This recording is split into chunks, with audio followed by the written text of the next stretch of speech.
Bom dia a todos, bom dia aos nossos espectadores fiéis, né? A gente está completando aí vários Photovoltaics.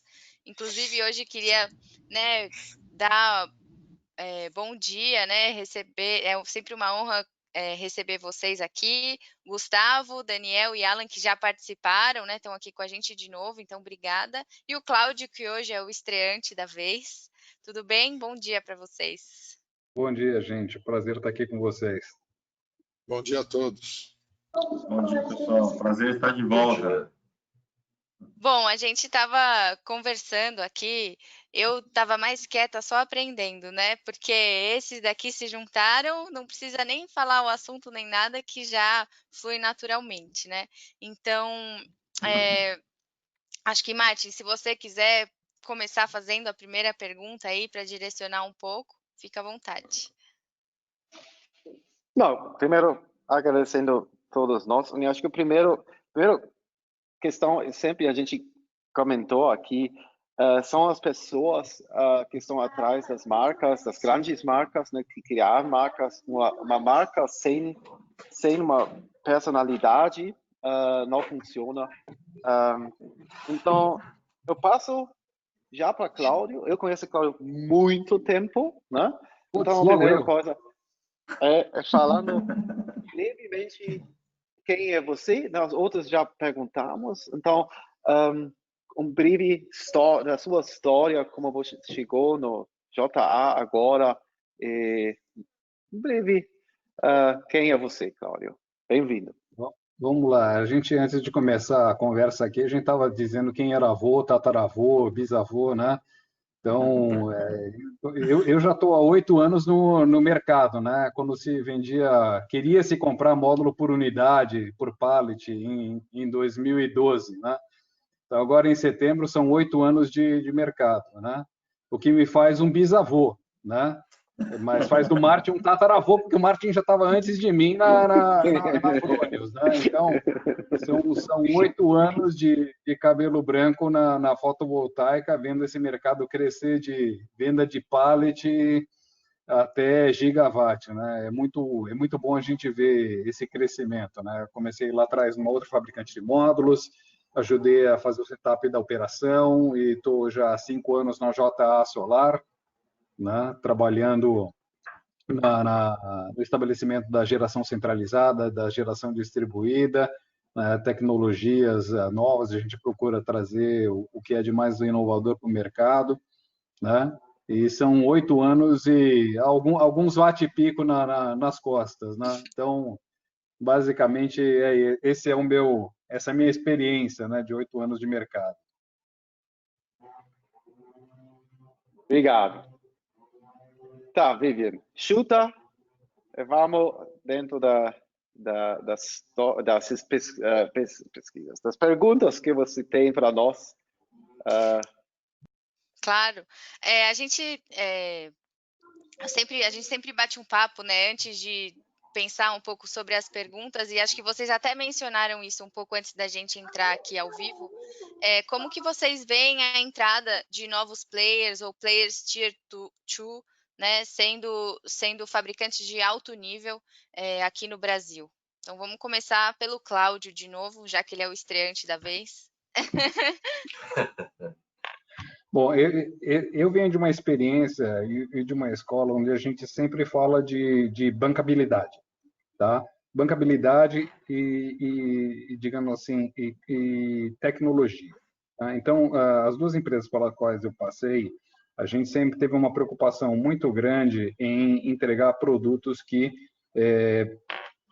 tivessem duração e tivessem qualidade e representatividade aqui no mercado brasileiro. Um outro ponto que a gente estava conversando antes de começar era ter uma cara. Então, é importante que, quando a gente está falando da entrada dos novos players, que não são necessariamente Tier 1, é um processo que a gente está trabalhando, eu acredito que todos os demais aqui estão trabalhando em educar, né? Então, você tem a batalha da qualidade, você tem a batalha da bancabilidade, né? Não basta você colocar um módulo que você consiga instalar no telhado. Esse módulo ele tem que ser bancável, alguém tem que financiar, alguém tem que garantir isso, né?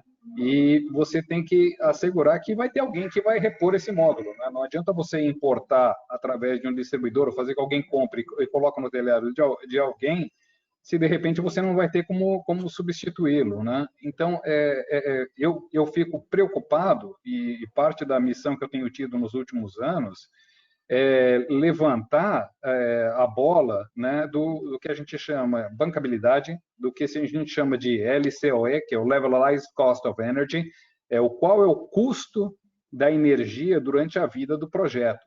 E não ficar pensando no custo do watt-pico do equipamento que você está colocando. Porque esses entrantes novos que estão sendo inseridos no mercado, muitos deles, né, eles estão entrando numa concorrência por preço, eles estão entrando no custo do bate-pico. Esse aqui é mais barato e módulo é a mesma coisa.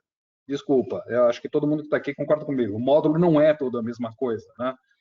Por mais que você tenha certificações, etc., né, existem outras condições, outras garantias, outras formas de se abordar um fabricante de módulo, né? Ele está ranqueado bem, seja na Bloomberg, seja Tier 1, ou seja no ranking da PVTech, ele investe em tecnologia, ele está trazendo nova tecnologia. Há quantos anos ele está no ranking?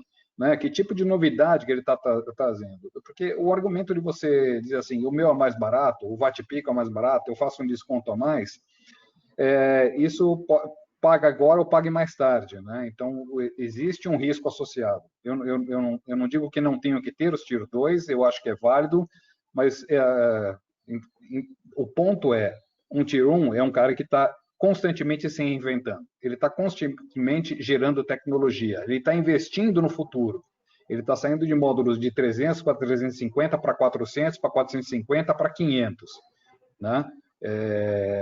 Enquanto um que está te oferecendo mais barato é um produto Me Too. Eu também, e está jogando o preço lá embaixo. E não necessariamente é um inovador, digamos assim, ele está só fazendo o papel de montadora. Então, isso não quero falar muito também para deixar espaço para os colegas aí falar. Mas é um pouquinho de como eu vejo a entrada, né? E daí a missão passa a ser evangelizar, passa a ser educar, ensinar o instalador, ensinar o usuário final de como deve ser avaliado, né? O barato sai caro às vezes. Com certeza. Bom, Gustavo, Daniel e Alan, se vocês quiserem comentar. Eu acho que muito valioso os comentários do Cláudio, né? Como sempre, né? Por ser quem é, né? Então, a gente fica feliz em ouvi-lo sempre. E a gente com certeza concorda com isso, né? Acho que a maior preocupação que nós temos primeiro, né? Eu vejo o Cláudio falando muito sobre evangelizar o mercado da maneira correta, né? Concordo muito com ele, já ouvi ele falando isso em várias vezes e também aqui na Ginco a gente tem essa mesma mentalidade e principalmente fazer com que as pessoas entendam de fato o que é cada elemento que é divulgado nas mídias, né?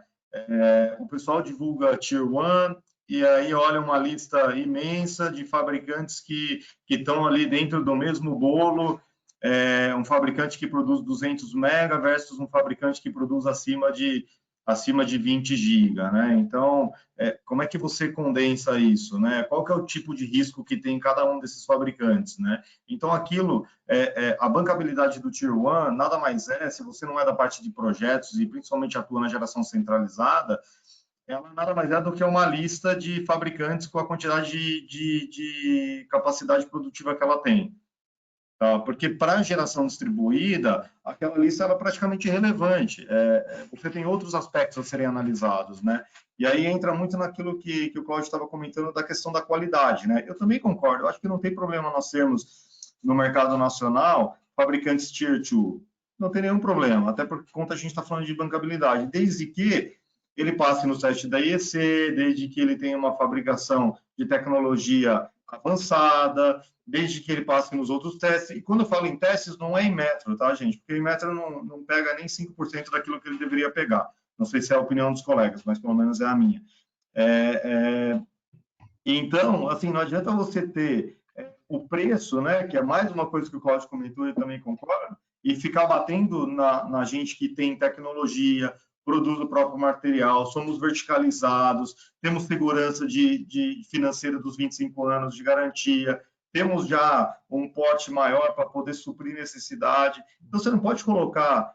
Nós não estamos comparando banana com banana, entendeu? Então, não é só chegar em nós, que é o que muitas vezes isso acontece, e virar para a gente e falar assim, olha, mas o fulano de tal tem o preço tal.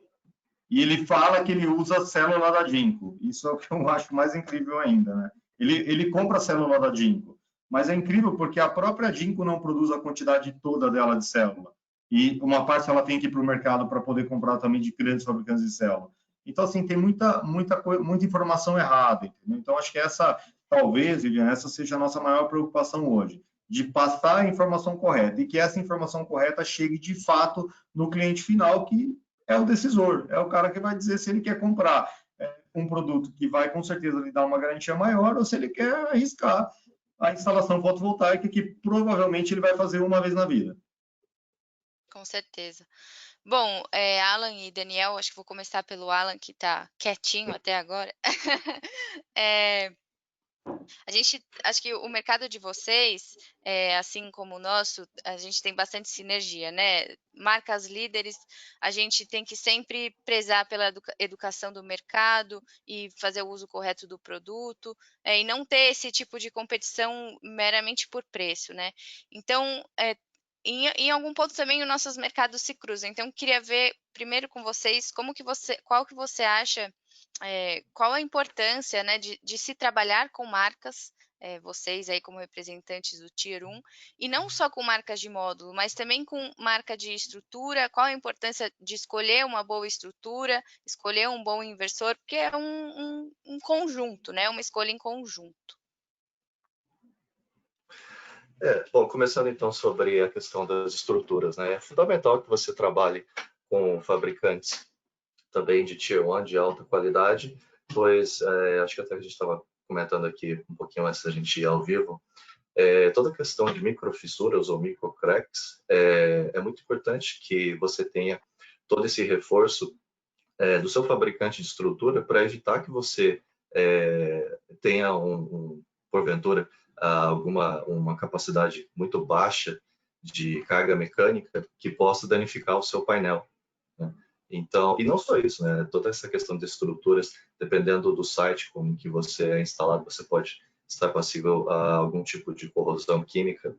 Então, você precisa se ater ao sistema fotovoltaico como um todo, ou seja, todos os equipamentos. Você precisa se assegurar de que o seu projeto está utilizando equipamentos de qualidade, equipamentos que tenham empresas por trás, que possam te oferecer todo um suporte técnico, que eles tenham garantias contratuais, né, como foi dito aqui, por 25, 30 anos, e que essa empresa ela possa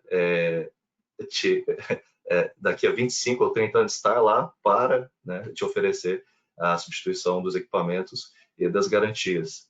Então, assim, a gente fala muito sobre equipamentos isoladamente, mas também a gente fala aqui de projetos, toda a questão de garantia contratual, preço da energia, o LCOE.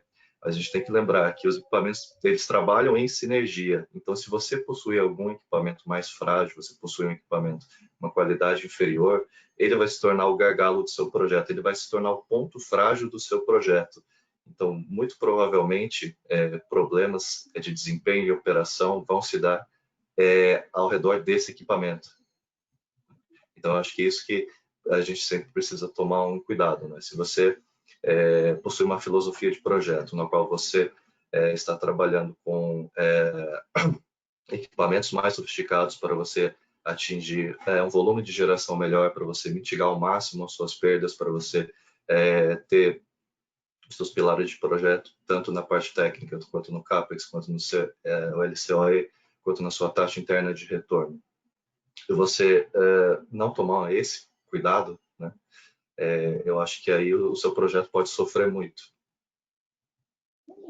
Com certeza. Daniel, pode... desculpa, mas a gente comentou, eu não quero pedir isso, quando a gente estava falando antes.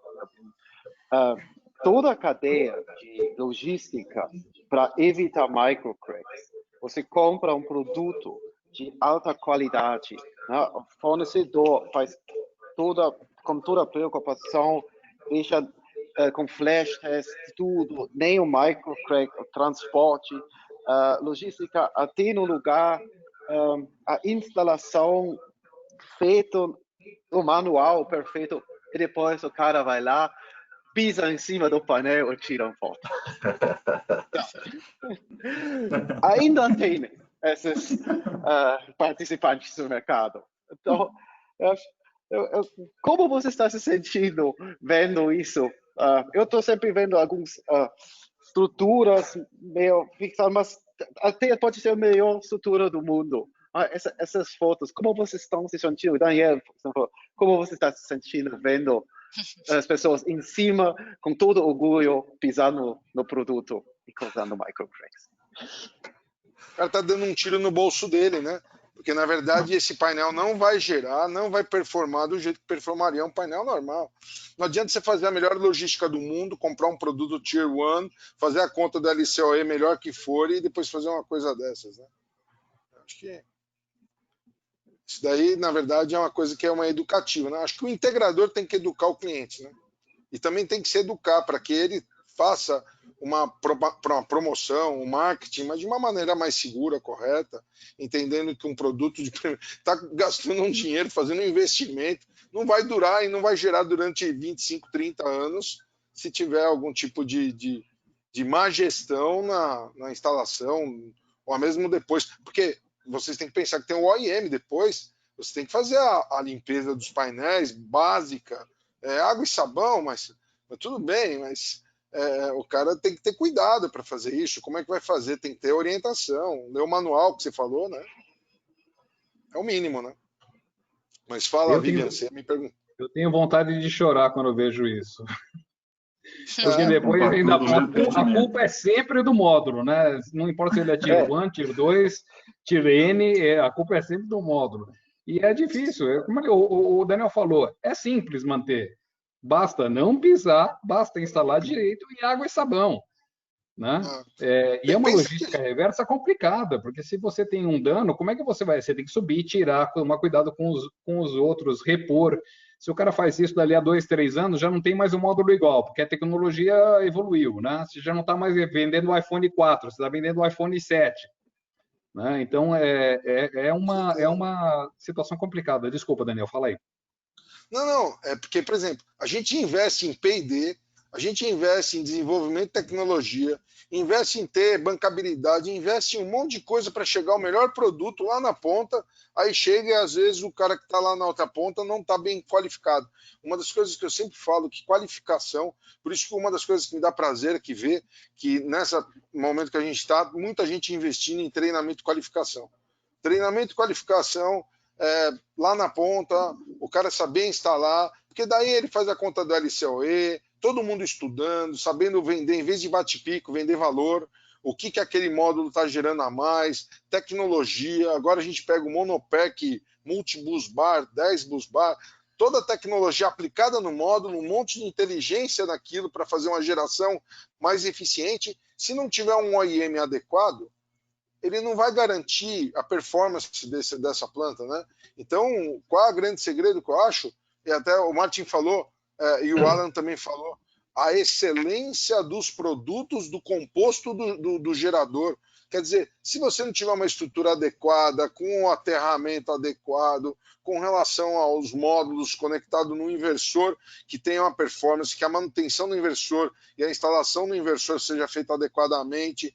Quer dizer, é um conjunto de coisas que, mais uma vez, reflete tudo a qualificação, treinamento. Os integradores, eu vejo que os treinamentos de instalação estão se multiplicando e também o público lá, os instaladores, tem que fazer um filtro no nível de quem está fazendo as aplicações dos cursos, né? Se tem os manuais dos fabricantes, assim, eu vejo muito pouca gente perguntando de manual de instalação, né? A gente tem que valorizar esse tipo de ferramenta que nós fabricantes desenvolvemos um material riquíssimo para apoiar o integrador lá na ponta e às vezes ele tem que ser mais bem trabalhado. Ao menos na Trina nós estamos desenvolvendo bastante isso. Eu acho que é a qualificação, treinamento, conhecer o produto, né? A gente está falando aqui só com participantes de produtos de primeira linha, né? O produto com alta performance, alto desenvolvimento, acho que é por aí. Com certeza. Até na semana passada a gente tem, enfim, infinitos grupos de WhatsApp, e em um deles me chamou a atenção que eles tiraram um print de um manual de um fabricante falando com uma frase grifada, assim, todo mundo devia ter lido isso, é a Bíblia do fotovoltaico, e é realmente muito importante ler o manual, né, do que você está instalando para saber as melhores práticas, enfim, é fundamental, né? Tanto para módulos, quanto para estrutura, quanto para inversores, para tudo, né? E só para finalizar, Martin, não sei se você quer fazer uma pergunta relacionada a isso, mas eu sempre gosto de perguntar sobre tecnologia. Aliás, tem uma pergunta aqui também dos nossos telespectadores, antes da gente entrar um pouquinho sobre isso, que existe aqui, eu vou ler aqui o comentário dele. Existe um grande número de integradores brasileiros que inclusive utilizam o fato de poder andar sobre os módulos como diferencial. A gente sabe que isso é a maior mentira de todas, né? São tantas incidências desse fato que muitas vezes me pergunto se de fato há algum módulo comercial que permite tal prática. É a fundamental colocação dos grandes fabricantes sobre isso. Acredito que não, né? Acho que aqui a resposta vai ser unânime. Ninguém pode pisar em módulo nenhum. Agora, se os caras aí estão desenvolvendo módulo que pode, me avisa, porque eu acho que ninguém daqui dos 4 pode. E a tendência é que fique cada vez mais fino, né? Eu estava lendo outro dia um artigo do MIT. Mas, Vivian, para que o cara precisa de pisar no módulo? Eu só preciso de entender qual a necessidade. Vai gerar mais energia para ele pisar no módulo? Essa é a pergunta. Os telhados tão bons que nós temos aqui no Brasil, né? Isso que me chateia mais ainda. Não são todos os telhados que tem ali. Às vezes o cara está pisando em cima e ao lado tem um corredor imenso que ele poderia estar andando. Isso que me deixa aí mais entra no desenho, Tegon. Isso é importante no planejamento do desenho, no espaçamento da instalação. Se o cara não faz um planejamento da instalação dele...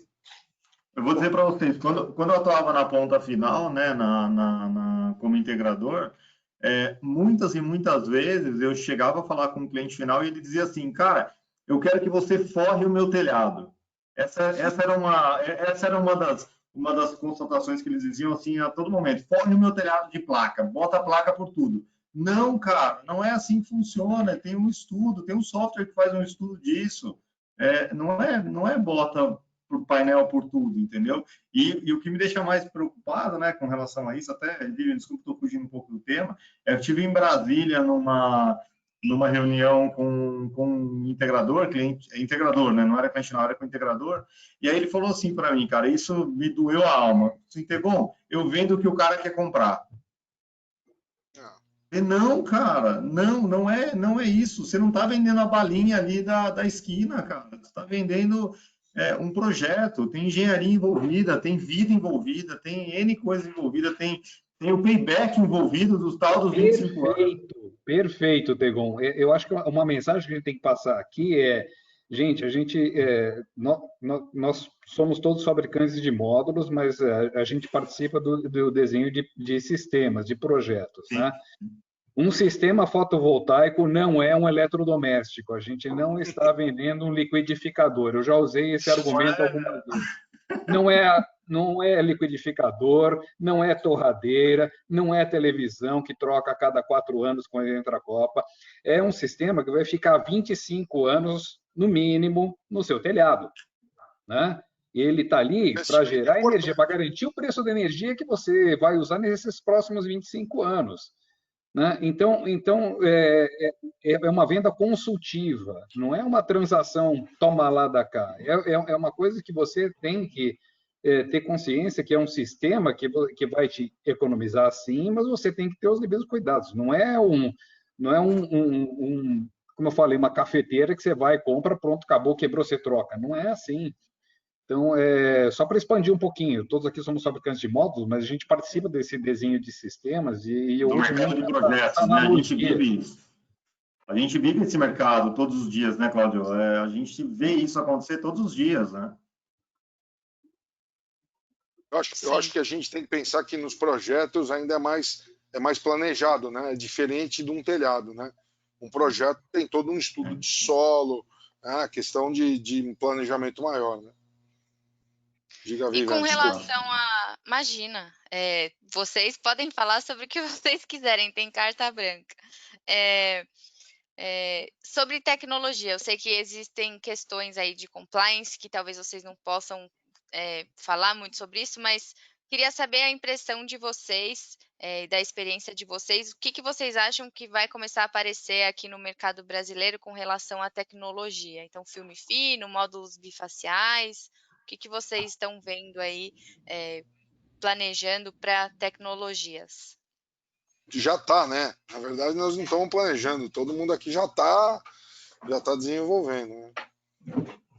Nós estamos trazendo o bifacial, viu, Vivian? A gente está trazendo um bifacial de 150 células, dividido em 3 partes, 3 partes o módulo, com um grau de eficiência alto, porque eu acho que todos aqui, na verdade, a gente vende LCOE para o cliente, né?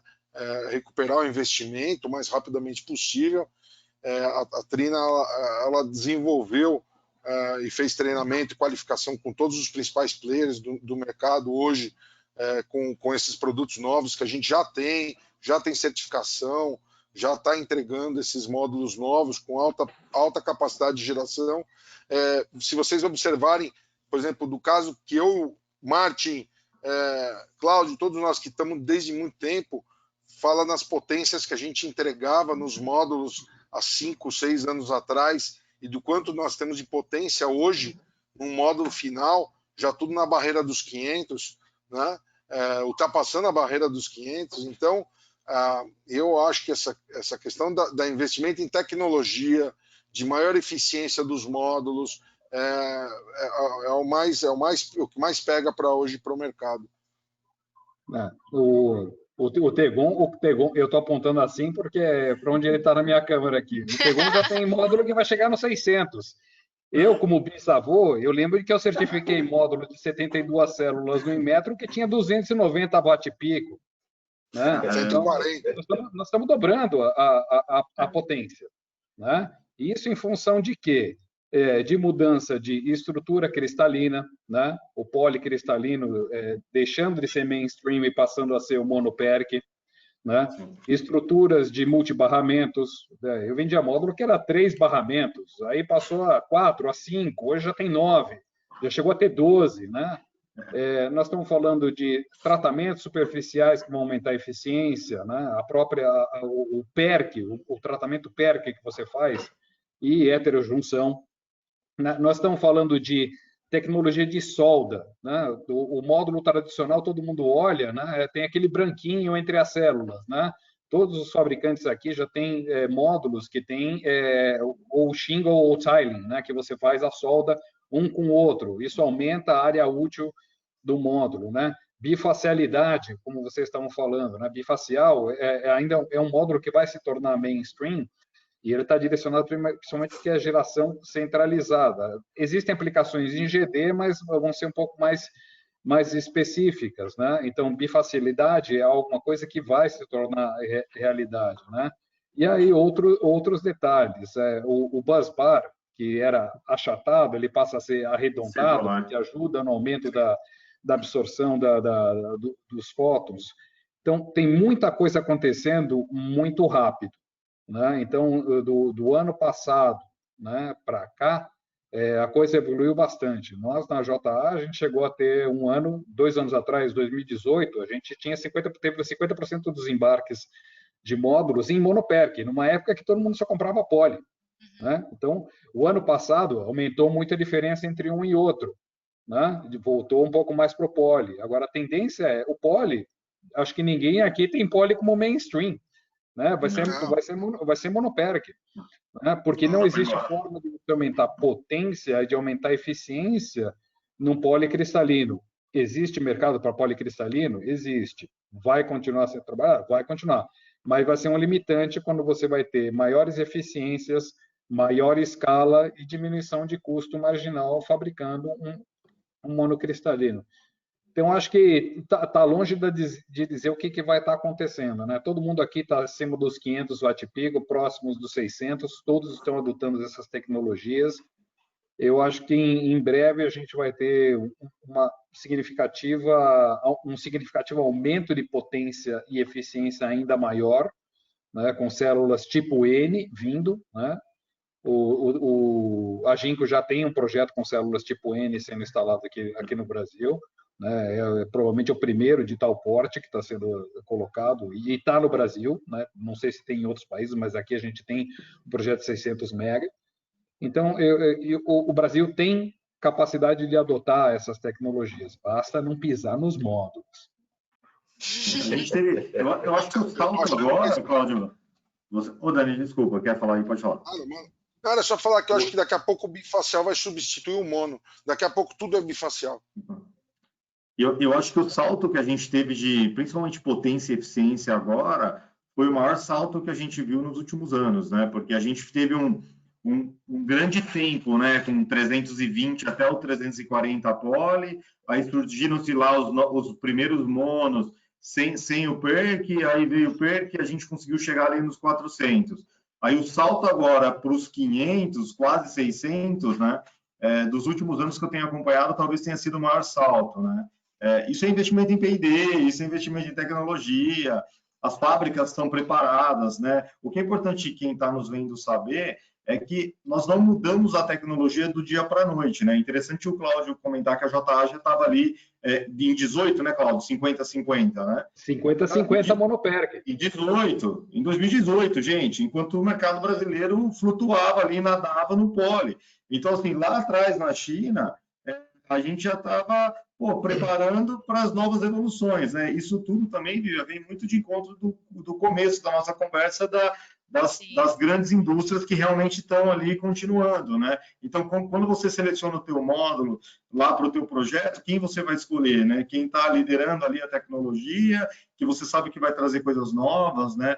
E, assim, um ponto só que eu também quero destacar, né? Com os módulos acima de 500, é importante também o integrador, né? O distribuidor entender que, inicialmente, e não sei se não só inicialmente como um market trend mesmo, esses módulos serão mais voltados para a centralizada, porque você tem lá um peso maior, ele é maior, a questão logística dele é diferente, a adequação dentro do distribuidor é diferente, muda-se muitas variáveis, né? Mas, em contrapartida, você tem ali, por exemplo, nós estamos lançando agora, né? O Dani estava falando dele, a gente está lançando agora um módulo de 60 células, half cell, claro, 120 células, com 430 watts. Então, terão produtos para geração distribuída também, entendeu? Então, não adianta se encantar só com o número alto da centralizada, mas pensar que na distribuída, eu estou fazendo, a Ginkgo está fazendo, a Trina está, a Londe está, a JA está, todos nós que estamos aqui estamos pensando não só na centralizada, mas também na distribuída, entendeu? Então, assim, o mercado ele vai crescendo dessa forma, para que a gente consiga, lá na geração centralizada, ter um LCOE cada vez melhor, e na distribuída, pensando que o integrador ele pode ser sozinho na empresa dele e que ele tenha que carregar os módulos por conta, né? E aí ele não pode carregar módulos de 30 quilos, né? O peso do módulo influencia para ele na vida dele de instalação, né? Porque ele é tudo dentro da empresa. Então, assim, todo mundo que está aqui nesse call hoje pensa dessa forma, tá, Vivian? Não é exclusividade de Ginkgo. Todos os 4 que estão aqui hoje pensamos dessa forma e enxergamos um mercado que, obviamente, com muita tecnologia, mas que também tem suas questões aí de entendimento do que é centralizado e o que é distribuído. Eu acho que é importante o conceito aqui de aplicação, né? A engenharia de aplicação. Qual é o módulo certo para o projeto que você quer fazer? Né? Exato. Isso o Stegon falou, me lembrou dos módulos de 60. Praticamente, módulos de 60 são muito poucos negociados hoje aqui no Brasil, em função do volume, né? Então, o brasileiro gosta de mais potência, ele gosta de mais tamanho, ele gosta de... Mas não necessariamente... Oi? Fala, Daniel. Cláudio, você sabe que isso daí foi o Aldo que mudou no mercado, tá? O Aldo mudou o conceito do mercado inteirinho no Brasil e o mercado brasileiro inteirinho seguiu o Aldo nesse sentido. Então, o que acontece? Você tem aplicações nas quais talvez um de 60 funcione. né? A gente fez um projeto na Federal do Espírito Santo, através de um grande parceiro nosso, da MUV, né? E eram módulos de 60 células no Monoperc. Então, você tem que saber selecionar o produto, né, para aquele projeto adequado, né? Não é todo mundo que vai aceitar um bifacial de 600 watt-pico num telhado, né? Então, existem alternativas para você desenhar. E aí, eu acho que volta para aquele ponto da educação, da engenharia, da aplicação adequada do produto para aquele projeto, né? Mais do que aquele contexto do watt-pico. Eu acho que essa evolução tecnológica fica assim, bem claro que em relação aos painéis, o aumento na potência e na eficiência você vê geralmente a cada trimestre ou a cada semestre, né? Mas eu acho que outra evolução tecnológica que a gente precisa prestar também uma atenção é a questão não só do desempenho do painel, que ele aumenta, mas as perdas, né? Então, toda essa questão que foi comentada da quantidade de busbar, a questão de número de células, a questão do espaçamento entre as células, mas a gente também não pode esquecer essa evolução que acontece a nível mais, assim, de uma química avançada, né? Então, toda a dopagem das células dos painéis, ele também tem uma evolução, né? Uma troca de materiais com que você faz essa dopagem, que, por sua vez, possibilita você ter uma degradação de potência muito menor, né? Então, isso vai influenciar no desempenho do painel, vai influenciar na garantia dos painéis. Então, não só o ganho de potência e o ganho de eficiência, ele evolui constantemente, numa velocidade assim, muito rápida, mas também toda a questão, né, das perdas. A gente não pode esquecer, é importante gerar muita energia, é importante você ser eficiente, mas quando você for analisar também o desempenho, tão importante quanto o acréscimo de energia é você evitar perdas. Então, toda essa questão de degradação de potência ou desempenho da célula de acordo com a sua temperatura, isso também é um fator bem assim, preponderante quando você está fazendo toda a simulação do seu sistema fotovoltaico. Isso, eu acho que a partir daí você vai começar a ver os diferenciais das empresas que investem em P&D, né? As empresas assim, mais qualificadas, com não só uma infraestrutura maior, mas uma tecnologia maior. Você vai continuar vendo essa evolução na potência e você vai começar a verificar também que as perdas, né, técnicas, as suas perdas de energia, elas também vão começar a diminuir mais ainda quando você for analisar o sistema como um todo. E isso em todos os equipamentos, mas falando aqui dos painéis, né? Todo esse avanço nessa área de química avançada, ela também se dá na mesma velocidade com que você aumenta a potência do painel. Então, isso é importante também.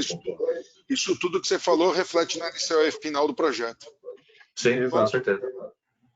Exatamente. Ok. Uma curiosidade minha, e também que foi uma pergunta que surgiu, mas impacta diretamente o meu trabalho também. Todo esse aumento de desempenho e de potência vai vir atrelado ao aumento da área do módulo em si? Ou a gente já chegou num tamanho aí máximo de 2 por 1, uma coisa assim? Como que vai ser isso? O tamanho de 2 por 1 já é passado, né? Já acabou, viu, Vivi? O 2 por 1 tradicional já era, né? Até contando uma história que eu estava outro dia num grupo de WhatsApp, né? Eu não participo de muitos, eu sou old school, como eu disse, eu sou bisavô, eu prefiro por e-mail do que por WhatsApp, é muita informação. E num desses grupos, um cliente reclamou que o módulo que a gente estava oferecendo, a gente tem um módulo de 440, de 158 células, né? Ele mede 2,1 por 1, né? Mais ou menos. 2.100 milímetros por 1.000 milímetros. E o comentário foi, pô, mas espera aí, o fabricante tem que levar em conta que a gente usa o elevador para subir o módulo, né? A gente não pode desenhar um módulo em função do tamanho do elevador padrão do Brasil, né? Então, existem outras formas de você colocar um módulo no telhado do cliente, né? Só para fazer uma consideração. Mas o ponto as células, vieram de 156 milímetros para 158,75, para 166, para 180, para 210. Né? Então, o tamanho dos wafers aumenta. Né? Isso aumenta por quê? Por qual é a tendência de aumentar? Porque diminui o custo unitário do silício base para fazer o módulo. Né? Todos os módulos que a gente está falando hoje, de acima de 500, eles são maiores. Né? Você tem duas formas de aumentar a potência de um módulo. Ou você aumenta a eficiência da célula, ou você aumenta a área dele. Eu lembro de alguns anos atrás, 3, 4 anos, teve um módulo de 96 células. Né? E a gente teve aqui no Brasil também um módulo de 400 watt-pico de policristalino que media, acho que, sei lá, 3x2. Né? Então, o que acontece? Não tem forma de você aumentar a potência se não for por área ou por eficiência. Os ganhos de eficiência das células, eles vêm atrelar, eles são mais graduais. Né? Tem tudo que o Alan falou perfeito, a parte da química, tem a dopagem, tem os novos tratamentos superficiais, mas isso se traduz em aumentos um pouco incrementais. Quando você aumenta o wafer, né, você diminui o custo do material, é que nem deixa eu fazer uma escala. É grande escala. Uma analogia talvez muito simplória, é a mesma coisa que você, ao invés de você comprar um shampoo de 100 ml, você compra um shampoo de 400 ml. Né? Então, você está diminuindo o custo de manufatura do silício que vai ser colocado no módulo para que ele fique mais barato.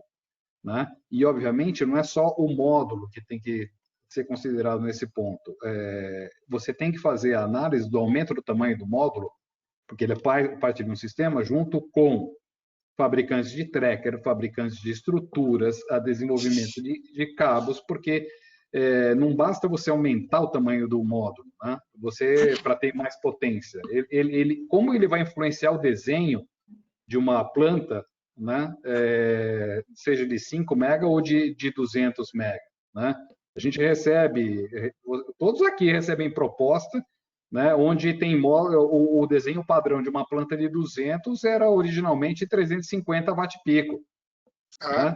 Nós já estamos nos 400, 450. Né? Primeiro que o módulo é maior, né? Segundo que a potência é diferente, então isso muda completamente a configuração e a engenharia do sistema.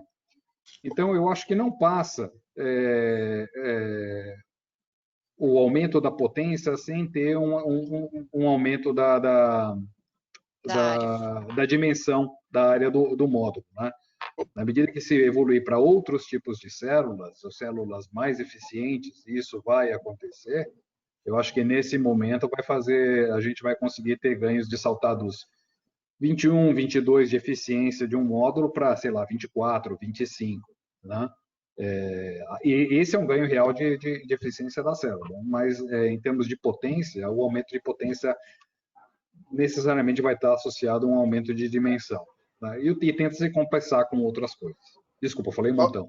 Cláudio, deixa eu fazer um complemento disso que ele falou.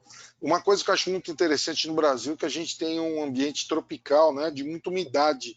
E uma das coisas que eu identifiquei que a questão do vidro-vidro, e agora principalmente o vidro-vidro com frame, é uma coisa que, dependendo da região, principalmente as regiões com muita umidade, é bastante importante. E, eventualmente, o cliente que está fazendo o projeto, ele não está olhando todos esses detalhes nos projetos. Então, nós, como fabricantes de módulos, muitas vezes, até mesmo por questão de continuidade na garantia do módulo, com relação a entender onde que é a localidade que eles vão aplicar esse equipamento, né, para fazer a usina, nós, como fabricantes, acabamos dando consultoria para os desenvolvedores e para os clientes para poder aplicar o módulo correto na região correta. Que a gente não falou com relação às diferenças do país Brasil, né? Nós temos um Brasil aqui que não é todo módulo que você pode colocar em todos os lugares. Por exemplo, um módulo com backsheet em Manaus, com aquela umidade que tem em Manaus, muitas vezes do lado da água, 30 anos, eventualmente, ele pode ser um problema. Então, esse tipo de coisa, nós como fabricantes, se a gente tem a informação também do cliente, da onde que ele vai aplicar esse material, ajuda muito a gente também a apoiar eles, porque novamente, o manual de instruções de instalação. Eu volto aqui falando em questão de tecnologia, mas isso em questão do vídeo em regiões Nordeste e em Manaus, aquela região eu acho importante a gente sempre deixar isso claro para quem está comprando o módulo. Com certeza. Bom, Martin, você quer comentar alguma coisa ou posso ir direto para a rodada final? Pode. Bom, a gente sempre faz as mesmas perguntas para os nossos convidados. O Cláudio é o estreante de hoje, então eu vou começar por ele, porque os outros todos já responderam. Lá vou eu. Quantos GB de potência instalada você acha que vai ter no Brasil nesse ano? No ano de 2020, instalação esse ano? Uhum. E essa pergunta é mais difícil do que quando me perguntam em 2023 qual vai ser o preço do Watt-Pico. Eu acho que nesse ano a gente deve estar... O Brasil já importou nesse ano, passou através da Receita Federal, nos primeiros 4 meses, 1,6 gigawatt-pico. Tá? Eu acho que vai ter impacto do Covid, né? Se fosse isso, ao longo do ano, a gente estaria importando 6 GB no total. Eu acredito que a gente deve ficar entre os 3 e 4 GB. Né? A gente tem alguns projetos de utility scale, a gente tem avaliações de projetos de mercado livre, a gente tem uma retomada da GD, que tem sido sempre um motor bastante forte, tá?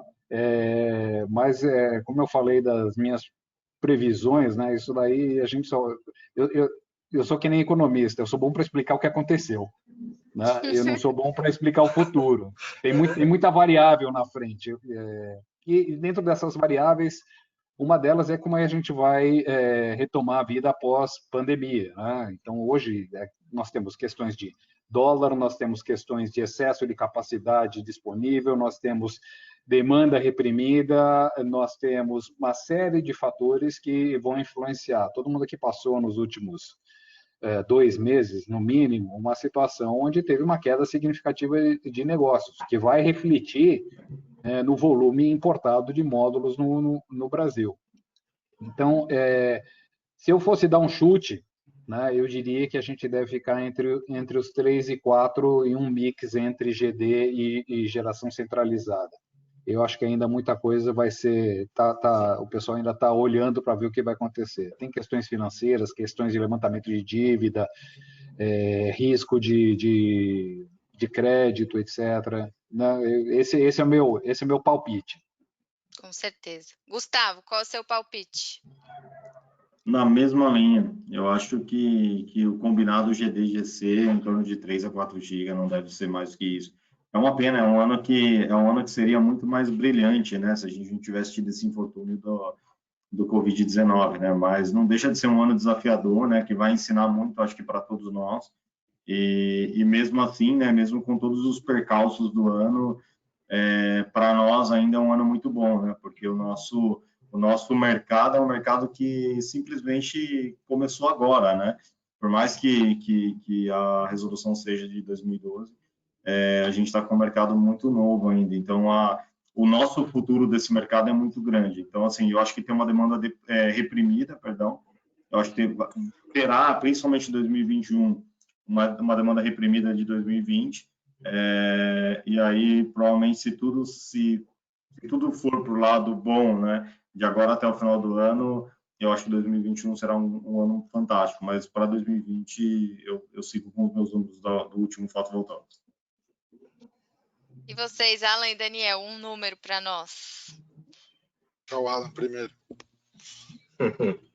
Eu concordo, essa margem entre 3 e 4 gigas, né? Eu acho que o que vem acontecendo é que a gente está vendo uma postergação, né, de alguns projetos, uns mais, outros menos, né?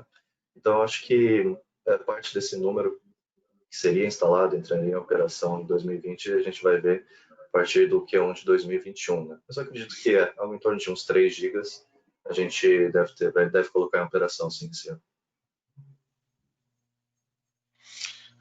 Vivian, acho que no último fotovoltaico, a mesma mesma pergunta você fez, eu falei a mesma coisa que vocês falaram agora, o Cláudio, falei entre 3, 3,5, 4, que era já o estudo que a gente tinha, infelizmente, né?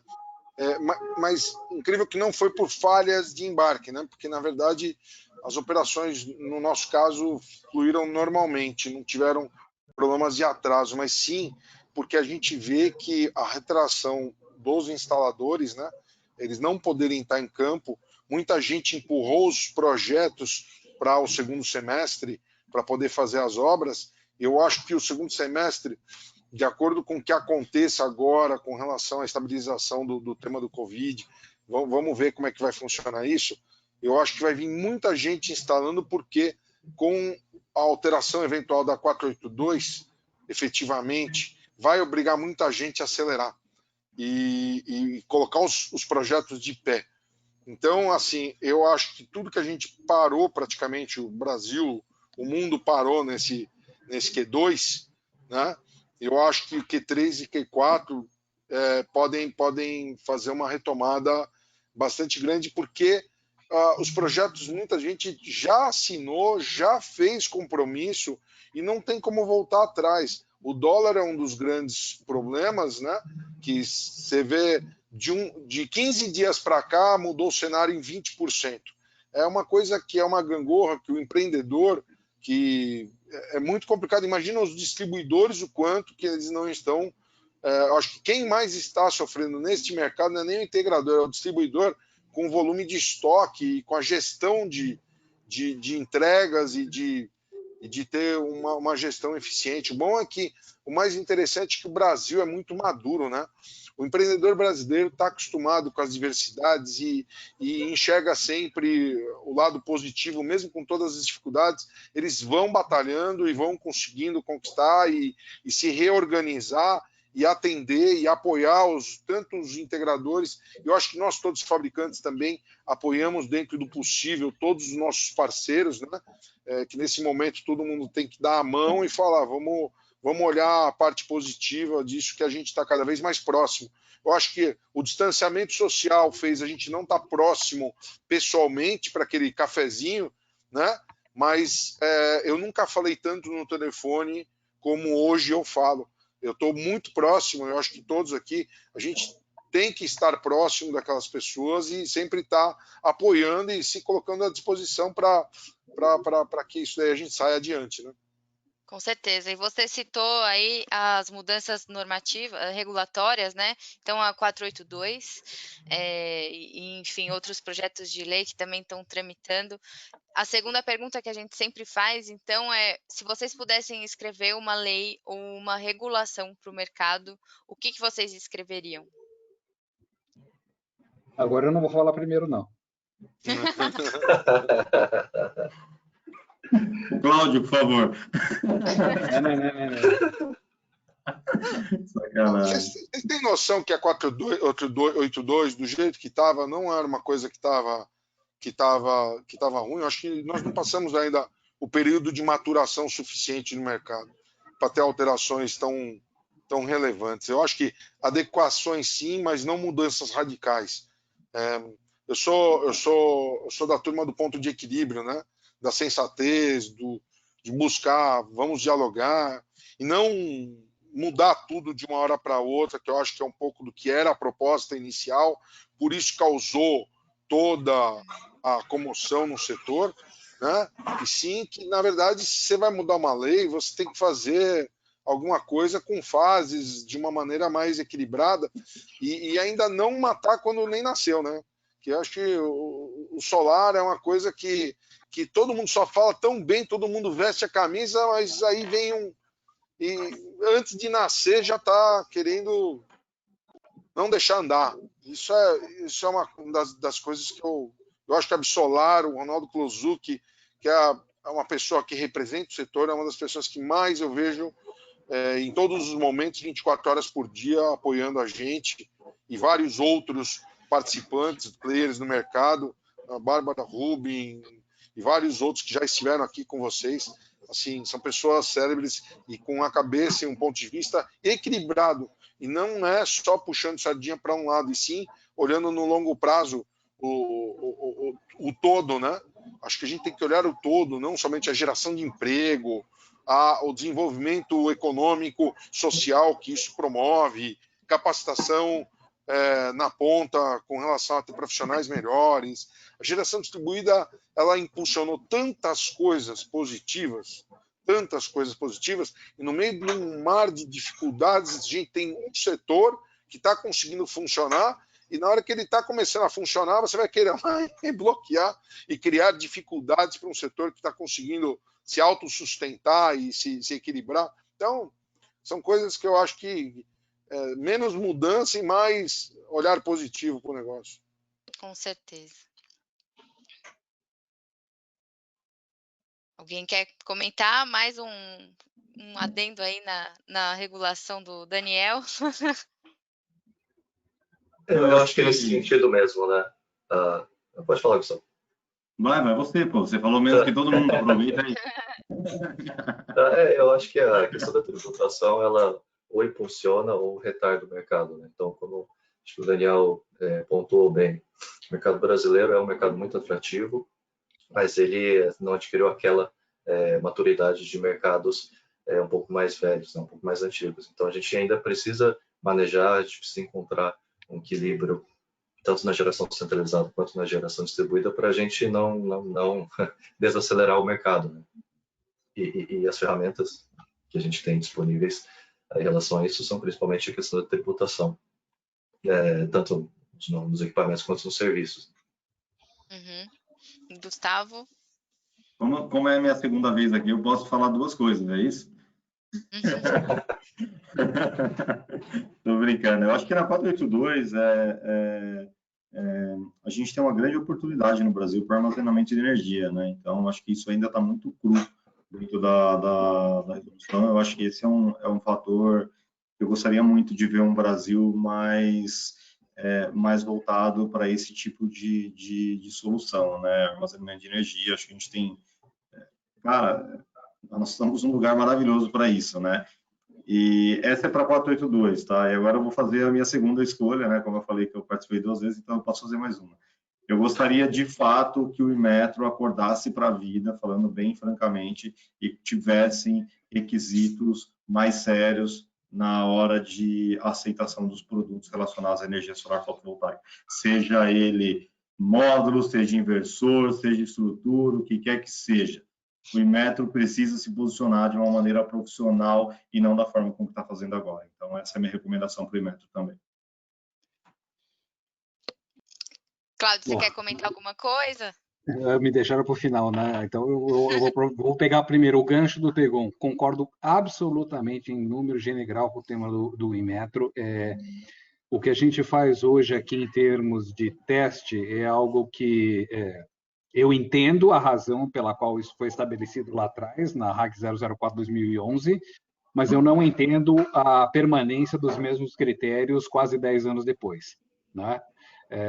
Só para dar um exemplo, nós estamos falando de módulos que, na época, estão hoje denominados na portaria, que são tipo A com eficiência de 13%. Não tem módulo abaixo de 19% hoje em dia. Então, todo módulo é módulo tipo A. Olha. Qualquer coisa. Qualquer coisa que quiser, né? Tudo é tipo A, incrível. E os testes feitos pelo Inmetro, né? Outra vez, na época poderiam estar ok, mas nesse momento estão defasados. Eles estão defasados por uma questão de não atualização da portaria e por avanço de tecnologia. A tecnologia que nós temos hoje, para módulos, inversores e outros materiais, é muito diferente do que a gente tinha lá atrás. Então, é necessária uma atualização disso. E se eu posso deixar um ponto meu, que talvez seja um pouco polêmico, né? Mas a sua pergunta, Vivian, foi qual é a lei que eu acho que deveria ter, né? Eu não vou falar sobre resolução normativa, não vou falar sobre metro, mas eu acho que qual é o contexto da indústria fotovoltaica hoje no mundo?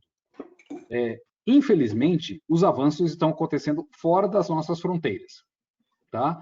Então, os avanços de tecnologia estão sendo feitos em polos que não são no Brasil. Ou estão na Europa, ou estão na Ásia, ou estão na América do Norte. Tá?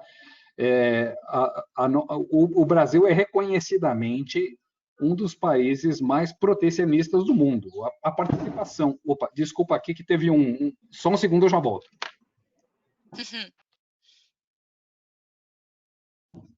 Só para terminar, acho que a Cláudio queria falar uma Tem nova um diabo da Tasmânia tocando terror aqui, eu tenho que segurar ele. Boa, Então, Cláudio, boa. Aí, o que acontece? O Brasil é uma das economias mais protecionistas e mais fechadas do mundo, né? Então, isso faz com que o nosso comércio exterior tenha uma participação muito pequena do nosso PIB.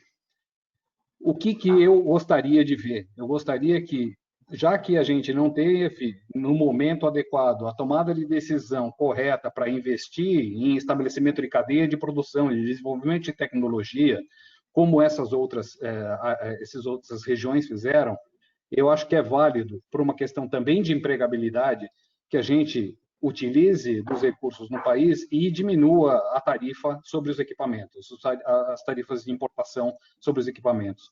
A nossa indústria é uma indústria, hoje, que não está no mesmo compasso, na mesma tecnologia, na mesma pujança do que está acontecendo lá fora, né? Então, só para dar um exemplo, é irreal pensar que a gente vai ter módulos de 500 watt-pico sendo fabricados no Brasil, né? Isso não vai acontecer. Os que estão sendo fabricados estão numa tecnologia muito aquém do que está acontecendo lá fora, né? Então, o que eu gostaria para que a gente tivesse melhores sistemas, para que a gente aumentasse o nível de emprego, porque esses módulos, ou esses inversores, ou essas estruturas, essas tecnologias lá de fora, elas têm que ingressar no Brasil, nesse momento pós-pandemia, e ajudar a empregabilidade. E, certamente, o setor solar fotovoltaico é o que mais empregou nos últimos 10 anos, é o que mais cresceu, apesar das nossas recessões e dos nossos problemas. E eu não tenho dúvida que isso vai acontecer nos próximos anos. Então, o que eu acho que deveria ser redigido, o que eu acho que deveria ser uma política para o setor, né, nos próximos anos, temos que aceitar aquilo que a gente é bom, e a gente é bom em uma série de coisas, agronegócio, papel e celulose, etc., mas a gente não chegou no mesmo nível na área de semicondutores, na área fotovoltaica. Então, vamos utilizar a tecnologia mais avançada e fazer com que ela entre no país, criando emprego. A grande parte do emprego não está na fabricação, está na instalação. Seja de GD ou seja de GC, é a pessoa que vai carregar um módulo de 25 quilos e vai instalar um inversor para poder fazer com que a coisa gere economia para o país, né? Então, eu sei que isso é polêmico, vários colegas aqui já me viram falar isso, já debati isso em e-mails, mas eu acho que o ponto é esse, a gente tem que se tornar uma economia mais aberta e a solar fotovoltaica pode nos ajudar com isso. Com certeza. Cláudio, aproveitando a sua fala, resume para mim, coloque em uma palavra a sua percepção do mercado solar fotovoltaico no Brasil. Um potencial enorme. Não dá para ser uma palavra só.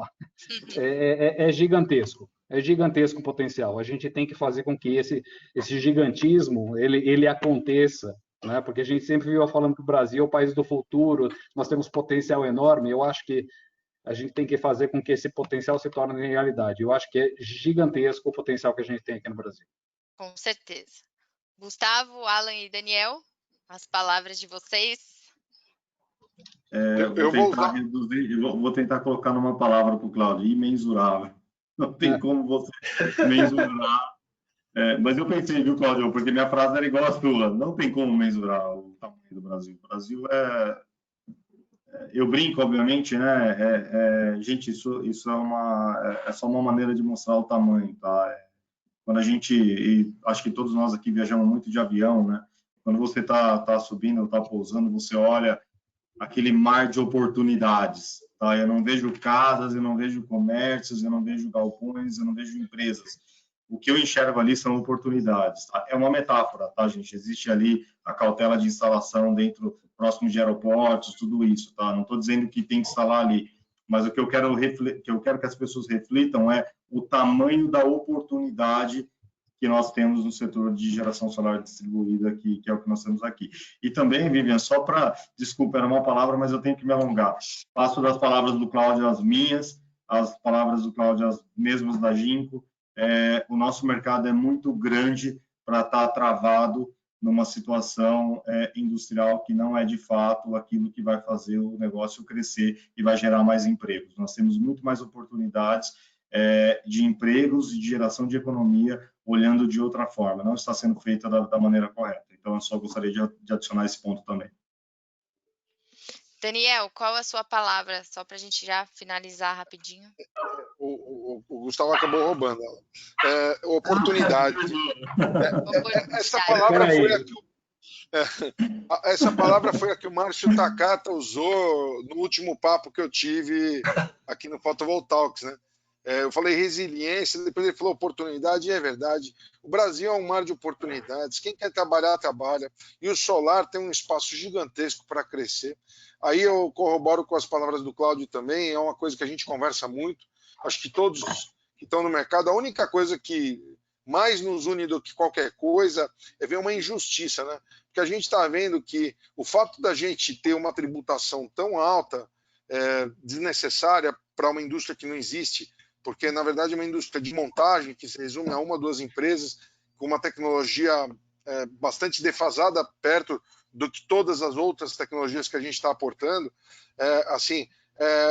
não desmerecendo, e sim dizendo a realidade. A indústria de semicondutores não foi desenvolvida. Se ela tivesse sido desenvolvida, sim, teria um caminho para desenvolvimento local de plantas. No final, a gente se resume a montadoras, né, que captam os pedaços de um lado e do outro, juntam e transformam num modo, e ainda numa condição que não tem uma eficiência tão grande.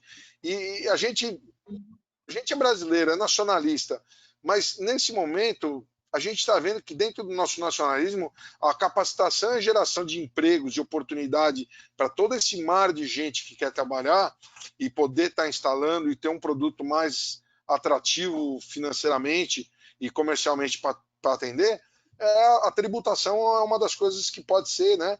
Imagina uma solicitação de ex-tarifário ficar um ano parada num pleito e sem ter nenhuma justificativa para você ser negada a autorização de você ter um ex-tarifário para um produto que não tem similar nacional. Não tem nem similar e nem volume. Se ainda tivesse o similar, é uma das coisas que teria, né, como aplicabilidade, mas não tem nem similaridade nem volume. Então, todos os itens de liberação de uma autorização para um ex-tarifário existem. Não está sendo liberado de verdade, é por uma questão política de segurar o mercado. Está segurando o mercado, efetivamente. Uhum. Alan, para finalizar a sua palavra. Sim, então eu vou tentar ser breve e sucinto. Realmente... bastante. uma palavra. Eu acho que robusto, né? Isso descreve bem o mercado brasileiro. Nós somos o maior mercado da América Latina e vamos continuar sendo, né? Pelo futuro próximo. E longínquo também, né? Acredito nisso. Mas eu acho que a gente analisando também toda essa situação do Covid, toda a situação econômica, eu acho também de suma importância a gente, como mercado fotovoltaico, a gente também contribuir para essa geração de emprego, né? Ainda mais nesse momento atual, né? Da seriedade e gravidade que a gente está enfrentando. Então, eu acho que a gente pode, sim, lutar por algumas mudanças, tanto nessa parte tributária, que a gente sabe que por toda essa questão de isenção tributária ou benefícios, isso gera, sim, emprego, né? Isso gera um giro de capital que eu acho que vai ser bem importante para esse nosso segundo semestre e para essa nossa economia. Então, eu acho assim, nós temos sim todo o potencial, nós temos o mercado, nós temos o tamanho, nós temos a robustez, a resiliência para enfrentar toda essa situação que a gente está vivendo, e a gente precisa enfrentar em conjunto, né? Então, a gente precisa chegar aqui a algum equilíbrio, algum acordo para possibilitar que essa economia volte a girar novamente. Com certeza. Resumindo, robustez. Isso. E para finalizar, o que vocês tomaram de café da manhã hoje? Tapioca. Amigo do Takata, você. Mamãozinho de manhã com cafezinho preto. Papaya com torradas. E café. Aqui eu de sempre, né? o kit batata, ovo e café. É isso aí. Bom, obrigada, pessoal, pela participação. É uma honra, um prazer para a gente receber vocês aqui. E o convite está sempre feito, sempre aberto. Vocês podem vir aqui e participar quando vocês quiserem. Tá? Desculpa, a gente se alongou um pouco, bastante hoje, mas acho que a conversa foi muito rica. A gente tocou em outros assuntos do que do primeiro painel e com certeza vão vir outros tópicos. Então, obrigada pela participação e fica o convite para os próximos também. Muito obrigado a todos. Obrigado, Um abraço a todos aí. Obrigado, Martin. Obrigado a vocês. Obrigado a vocês. Prazer, pessoal. Obrigado. Obrigado. Bom dia. Tchau, tchau. Bom dia. Tchau, tchau. Tchau, tchau. Tchau, gente. Tchau, tchau. Tchau.